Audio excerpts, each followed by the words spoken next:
Right here, 13. So, we're looking at electric fields and charged particles. And what we're interested in today is how an electric field would be set up between two parallel charged plates, and what kind of force a charged particle would feel if it was between those two charged plates, and what motion that particle would go on to have. So to begin with, we're going to look at the factors that would affect the strength of that electric field before we go on to look at the particle.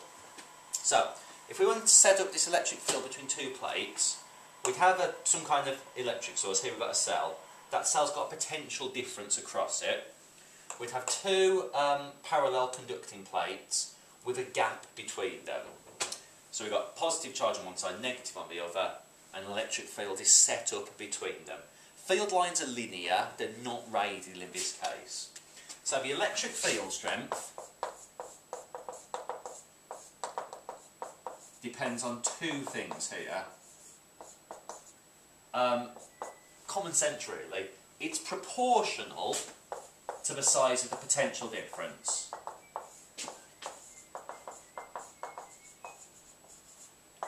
If you've got a bigger potential difference between those two plates, you're going to have a bigger electric field strength.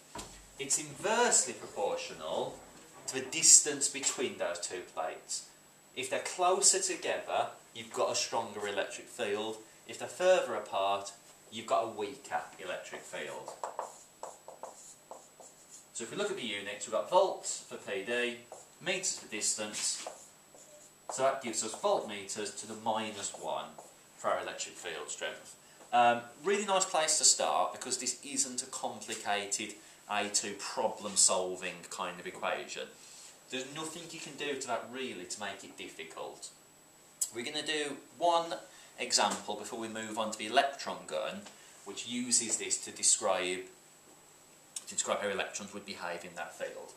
So if I were to tell you that there are two plates that were 1.5 centimetres apart and had a potential difference of 10 kilovolts. So if you just pause it for a second, what I want to know is what electric field strength would that setup give us? Okay, so I'd hope the first thing you'd do is turn these numbers into common sense units. We don't want centimetres, we want it in metres, so we've got 1.5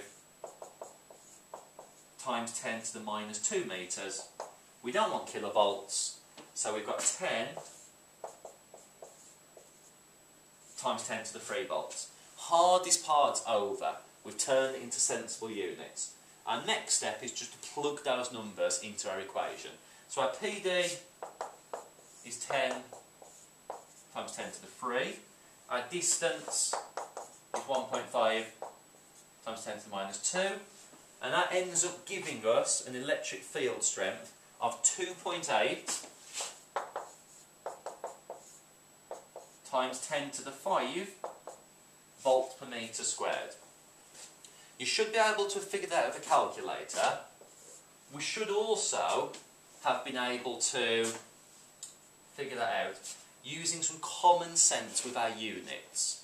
We've got power to the 3 here, to the -2 here.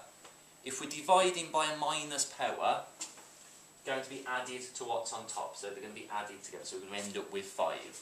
So that's our first part, that's our kind of straightforward electric fields. The next thing we need to think about is what would happen if we put a charged particle between those two plates. So if we placed an electron, electron's negatively charged, it's going to be repelled from the negative side, going to be attracted to the positive side. What we want to be able to do is calculate the velocity that electron's going to travel at. So the first thing we need to think about is the work that's being done on that electron. Now the work that's being done depends on its charge and the potential difference it's moving across. So work done for the electron is equal to its charge multiplied by the potential difference it's moving across. And we can see more similarities between electric fields and gravity here, because if we think about work done in terms of gravity, we've got its weight multiplied by its distance. So, in this case, charge is analogous to the weight. The more charge that's being moved, the more work that's being done. The potential difference is analogous to the distance. The further you move a mass, more work's got to be done. The bigger the PD you move a charge across, the more work you've got to do. So we can see more similarities as we go through. We can see more links between electric fields and gravitational fields. So if the electron was stationary, we turn on the power source, it starts to move. So that work that's being done by the electric field is being turned into kinetic energy. So we could say that QV is equal to half mv squared.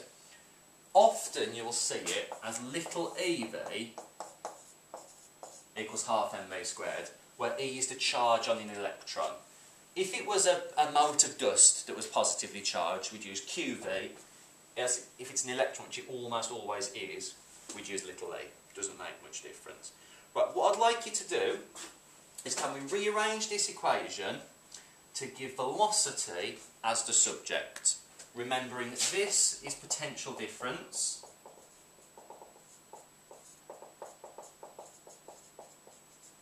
This is the charge on an electron. We've got mass. Well, in this case it would be mass of the electron, wouldn't it? And we've got velocity. So can we rearrange that for V to be the subject? Thank you. Okay, first thing we want to get rid of. We don't want that half on the other side. We don't like it. So the first thing we're going to do is multiply through both sides by 2. So we've got 2ev equals mv squared. Next step, we want to get rid of m. So we've got 2ev over m. Next step, we want to get rid of the squared. So 2 root 2ev over m will equal the velocity of the electron. I say this, I really hope you listen more than you do when I'm in class. Do not plug all these numbers into your calculator, push equals and hope for the best. Every single step should be done individually. So do 2 times E times V, then divided by m, then square root it. It might take longer, you might think you know better, you don't. At some point you will make a mistake, you will push the wrong button. One step at a time. So let's test that we can use that equation. So what I'd like you to do is, can you tell me the velocity an electron would be travelling at if it was accelerated through an electric field with an electric field strength of 10 times 10 to the 3 was the electric field strength. If the mass on an electron was 9.11 times 10 to the minus 31, which it always is, charge on an electron 1.6 times 10 to the minus 19. You don't need to know these two numbers, they will be in your constant sheet. Any physicist worth their weight knows those numbers. We should be able to have those off the top of our head. So what I want to know is, what velocity would this electron end up at if it was accelerated through that electric field strength? Okay, so first thing, still using the rearranged equation, so we've got root 2ev over m. Following my own advice, first thing we're going to do is 2 times 9.1 times 10 to the minus 31 times the potential, the electric field strength it's accelerated through. Got E and M wrong way round, but because I've done it one step at a time, I've noticed. So we've got our charge, which is 1.6 times 10 to the minus 19, all over 9.11 times 10 to the minus 31.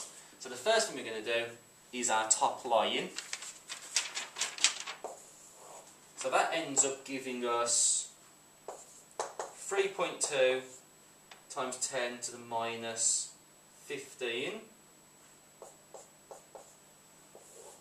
divided by still 9.11 times 10 to the minus 31. So if we do that division, we should end up with 3.5 times 10 to the 15 metres per second to the minus 1. Twice the speed of light. Anyone make that mistake? Don't forget to square root. So we end up with the speed of our electron being 5.9